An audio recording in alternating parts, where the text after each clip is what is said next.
vous débrouillez pour lui mettre la photo. Voilà. Bah, ça fait partie de notre petit plus. Merci de votre accueil. Voilà. Bienvenue à l'hôpital Mémorial, dans un service de neurologie remis totalement à neuf. Ici, tout est fait pour que le patient se sente le mieux possible. Il peut même choisir la photo qui ornera le mur de sa chambre.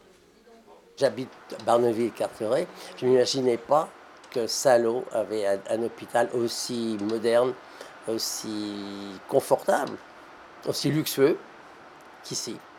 C'est une grande surprise.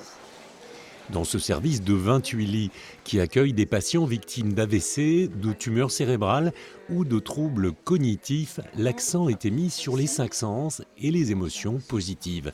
Chaque chambre est équipée d'un diffuseur de parfum, d'une horloge lumineuse, d'une enceinte connectée ou encore de lumière dont l'intensité et la couleur sont variables. Tout ça pour stimuler le patient. Les études ont montré d'ailleurs que cette stimulation à la phase aiguë, quand on a un accident vasculaire cérebral, facilite la récupération, accélère la récupération. Donc ça marche. Donc ça marche, et les patients sont satisfaits et se sentent accueillis dans un cadre agréable, et ça compte aussi, ça diminue le stress qui est toujours important quand on est malade et qu'on arrive à l'hôpital. 2 ans de travaux et 3,7 millions d'euros ont été nécessaires pour refaire et repenser ce service. Un travail de longue haleine, fruit de la coopération entre les équipes techniques et les équipes médicales.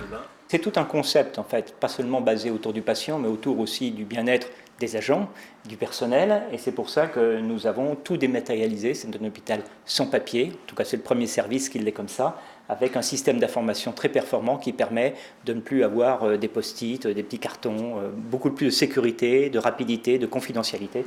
L'hôpital le plus moderne d'Europe en 1956 va poursuivre sa rénovation. Prochaines étapes, le service de chirurgie et les urgences.